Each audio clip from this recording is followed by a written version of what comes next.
A luz é um dos temas que mais caem na prova de Ciências da Natureza do Enem.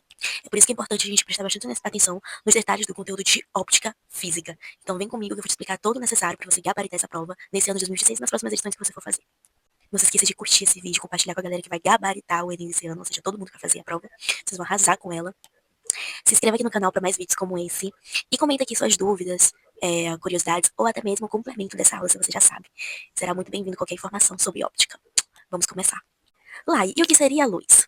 Nada mais é do que uma onda eletromagnética e transversal. Vocês lembram quando a gente estudou sobre ondulatórios, tipos de ondas, né, os fenômenos? Então, caracterizando-a como tal. Eletromagnética e transversal. Até rimou. Tá, lá, eu estudei a tua videoaula sobre ondulatório, mas vamos revisar o que seria esses dois conceitos para caracterizar a luz. Bom, onda eletromagnética é aquela que se propaga no vácuo, que não precisa de um meio para se dissipar. Transversal é quando a vibração ocorre perpendicularmente à direção da propagação. E no caso da velocidade, no vácuo ela vai atingir a velocidade máxima de aproximadamente 3,10 elevado à oitava potência por metros por segundo. Então são informações muito importantes que é necessário que você guarde, tá? Que é o básico para que você possa interpretar questões como essas. Vamos falar um pouquinho sobre fenômenos ópticos, o que o Enem ama, tá? Bom, o que são fenômenos ópticos? São comportamentos da luz para interagir com a matéria. A gente tem a reflexão, a luz incide em uma superfície e retorna ao meio de origem. Aí a gente tem dois tipos, regular e difusa. Na regular, ocorrem superfícies lisas, como espelhos, formam imagens nítidas. Na difusa, são superfícies irregulares. É o que nos permite enxergar os objetos ao nosso redor. Tipo isso. A gente tem o fenômeno da refração. Aqui a luz muda de meio de propagação, o que altera sua velocidade e geralmente a sua direção também. A gente tem o índice de refração de C sobre V, quanto maior o N, menor a velocidade da luz no meio. E a lei de Snell-Descartes, né, que é N1 vezes seno do ângulo 1 igual a N2 vezes seno do ângulo 2. Temos o fenômeno da difração, que é a capacidade da luz de contornar obstáculos ou passar por fendas. No caso da luz, isso é só perceptível quando o objeto ele tem dimensões próximas ao comprimento da onda de uma luz. Entendeu? Tipo isso. Nossa, eu tô com um vício de linguagem tremendo, gente. A língua portuguesa tá chorando agora. Eu falo assim até sem pensar. Interferência é um fenômeno que ocorre quando duas ou mais ondas de luz se sobrepõem. Pode ser construtiva, que aumenta a intensidade, ou destrutiva, que diminui a intensidade. É o que explica as cores em bolhas de sabão ou manchas de óleo. Polarização, a luz natural vibra em todas as direções. O polarizador meio que filtra essas vibrações, deixando passar apenas as que estão em um determinado plano. Dica pro Enem. A polarização prova que a luz é uma onda transversal. Ondas longitudinais, como o som, não podem ser polarizadas. Então você já sabe que polarização só ocorre em ondas transversais, como a luz. Em ondas longitudinais, a polarização não ocorre, certo? Mas eu vou colocar uma imagem aqui pra vocês. E aí, ao redor, para que vocês possam acompanhar esse raciocínio. Sobre as cores e a dispersão. A luz branca do Sol, né, é policromática, ou seja, é uma mistura de todas as cores. Aí a gente tem dois fatores. Dispersão, que é quando a luz branca passa por um prisma, se divide nas cores de um arco-íris, que podem ser vermelho, alaranjado, amarelo, verde, azul, anil e violeta. Exatamente nessa ordem. E por que a gente vê cores? Um objeto, ele é azul porque ele absorve todas as cores e reflete apenas o azul para os nossos olhos. Se ele absorve tudo, é preto. Se reflete tudo, é branco. E depois eu vou falar uma curiosidade bem legal de praia, assim, né? Sobre essa questão de óptica, que eu achei super relevante. Porque eu estudei com o professor Boaro, não sei se vocês conhecem, mas eu super recomendo as videoaulas dele aqui do YouTube de forma gratuita. E foi uma playlist sobre óptica. E em uma dessas aulas, ele explicou uma curiosidade super relevante que eu vou falar no final. Certo? Achei incrível. Mas vamos dar continuidade. Óptica geométrica é um ponto específico da óptica em si. E a gente já tem uma videoaula sobre ela aqui. Princípio da propagação retilínea. Em meios homogêneos, a luz viaja em linha reta, com origem das sombras e de eclipses. Espelhos côncavos podem ampliar a imagem e convexos aumentam o campo de visão, como em ônibus e supermercados. Lentes e visão. Miopia. Olho longo. Imagem se forma antes da retina. E a gente tem a correção com a lente divergente. Hipermetropia é o olho curto. Imagem se forma depois da retina. Correção, lente convergente. Então, miopia é lente divergente e hipermetropia é lente convergente. Então, vamos lá. Nessa primeira parte, a gente resumiu sobre o que seria a parte geral, né, de óptica, e agora nós vamos especificar cada um desses pontos para que vocês possam dominar o básico. Não se esqueçam de treinar em casa, começar com questões mais leves, e assim para as questões do Enem já dominando a parte teórica, certo? A luz visível é apenas uma pequena fatia do espectro eletromagnético. E o que significa isso? A gente tem dois pontos importantes. A dualidade, onda-partícula. A luz se comporta aí como uma onda, com interferência e difração, e como partícula, efeito fotoelétrico, onde é chamada de fóton. Lembra dessa denominação, né? Vem da dualidade onda-partícula. E a relação de energia. A energia de um fóton é proporcional à sua frequência. Então a equaçãozinha vai ser E igual a H vezes F. Vermelho, menor frequência, maior comprimento da onda, que é aquela lâmina, menor energia. Violeta, maior frequência, menor comprimento de onda, maior energia. Qual vai ser a representação do comprimento de onda mesmo? A lâmina. Então, lambda, uma coisa assim. Não se esqueçam disso. Vou colocar aqui uma outra imagem para vocês. Por aqui, para que vocês possam entender melhor. Sobre a reflexão dos espelhos das leis da reflexão, a gente tem que toda reflexão segue duas leis. O raio incidente anormal e o raio refletido são coplanares, estão no mesmo plano.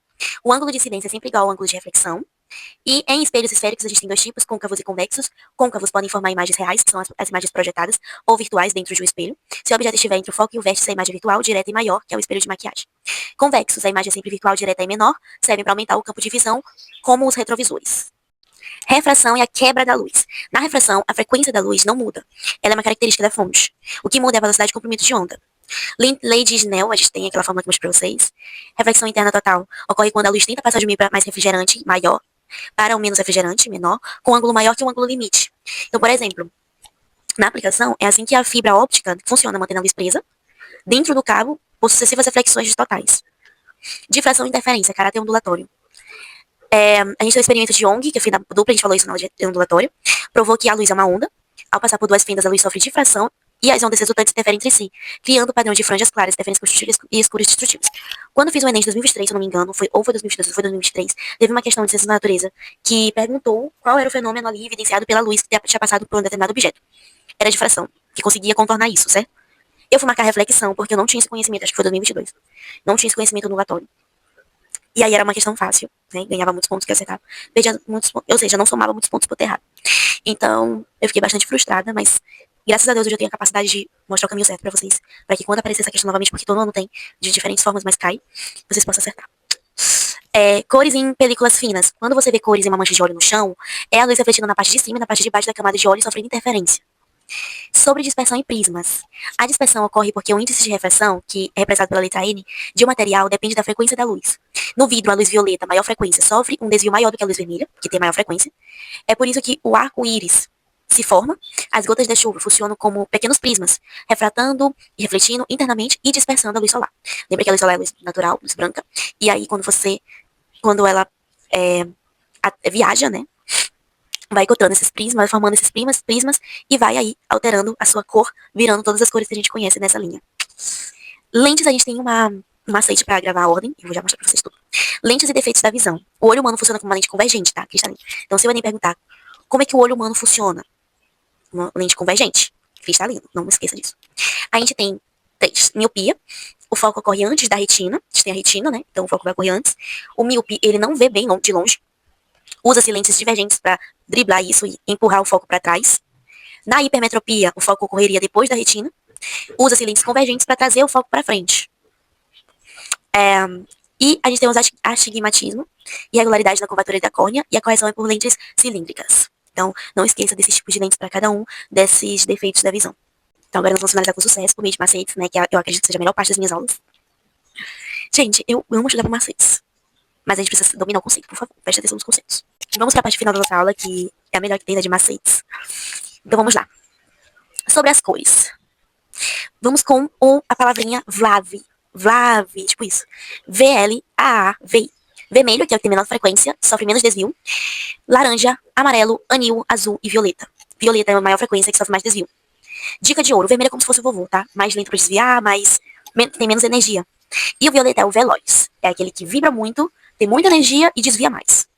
Agora vamos falar sobre o dilema da camisa, que eu expliquei sobre o exemplo. Que eu expliquei não, que eu mencionei no início da aula e que agora eu vou explicar. O exemplo que o professor Bruaro falou. Inclusive, vão assistir a playlist dele, tá muito mais completa. Eu não faço uma playlist completa, eu não sou professora na área, né? Então, ele é maravilhoso. Eu super recomendo a explicação incrível e descomplicada que ele oferece no canal dele. Vamos lá. Preta versus branca no sol. Essa é uma questão clássica de termodinâmica misturada com óptica. Era pra ter falado na aula de termodinâmica e repetido nessa, mas eu esqueci e agora eu tô falando nessa, pressão pra vocês. A resposta depende de um detalhe. Tem vento ou você tá parado? Bom, absorção versus reflexão. O branco reflete quase toda a radiação visível, absorve pouco o calor do sol. Já o preto absorve quase toda a radiação visível, transforma essa luz em energia térmica, calor. Então, se eu for pra praia com uma camisa preta, vai ser muito mais favorável do que com uma camisa branca. Tipo isso. Vou explicar o porquê agora. Por que dizem que o preto pode ser melhor, a melhor alternativa? Se você estiver em um ambiente com brisa, vento, a camisa preta ela pode ser mais fresca por causa da convecção. Então, seu corpo emite calor, radiação infravermelha, a camisa preta absorve o calor do sol e o calor do seu corpo, isso aquece o ar, entra na sua pele, isso aquece, faz com que o ar entre na sua pele e na camiseta. O ar quente é menos denso e sobe, efeito chaminé. Se a roupa for larga e houver vento, esse ar quente escapa muito mais rápido, levando seu calor embora. Então a gente fica sem calor, praticamente, entendeu? Tipo isso. Esse é o raciocínio, depois vamos experimentar. Eu nunca experimentei isso, porque sempre fui de biquíni. Mas, qualquer dia desse vai dar certo. Resumo para a prova. Se a pergunta focar apenas em absorção de radiação, a branca esquenta menos porque reflete a luz.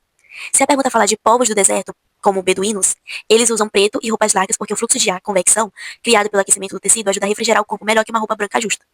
Basicamente é isso. Então, branco impede que a energia do sol seja absorvida pelo tecido e chegue à sua pele. Resultado, você absorve menos calor externo. É a escolha padrão para climas tropicais e úmidos sem muita ventilação. Já o uso do preto, a roupa preta esquenta o ar entre o tecido e a sua pele. Se a roupa for larga, esse ar quente sai por cima e puxa o ar fresco para baixo, aquecendo melhor o corpo. Resultado, esse efeito chaminé acelera a evaporação do suor e resfria o corpo mais rápido que o branco, desde que haja vento para carregar esse calor embora. Então, característica, interação com a luz. Roupa branca reflete a maior parte, roupa preta absorve a maior parte. Calor externo bloqueia a entrada na branca, na preta transforma a luz em calor. Calor do corpo na branca reflete de volta para a pele, na preta absorve e tenta dissipar. Melhor cenário, sol forte sem vento, roupa justa, roupa branca. Sol forte com vento, roupa larga, roupa preta. Então, o branco é um escudo contra o sol, reflexão. O preto é um radiador que precisa de vento, absorção mais convecção. Resumo dos fenômenos. Na reflexão, a velocidade não muda, o comprimento não muda, a frequência não muda. Refração, velocidade muda, comprimento muda, a frequência nunca muda. Difração, velocidade não muda, comprimento não muda, a frequência nunca muda. Lembre-se que a frequência é a identidade da onda. Só muda se você trocar a fonte, por exemplo, trocar uma lanterna verde por uma vermelha. Então é isso, amor. Espero que vocês tenham entendido essa videoaula. Não se esqueçam de treinar as questões, tanto conceituais como de cálculo. Um beijo, coloque suas dúvidas nos comentários, compartilhe com todo mundo e até a próxima. Semana que vem a gente vai aprender sobre química. Finalizamos física, gente, finalizamos. Queria agradecer a todo mundo que confiou no meu trabalho e no meu conhecimento de física. Beijo, e vamos começar com química semana que vem.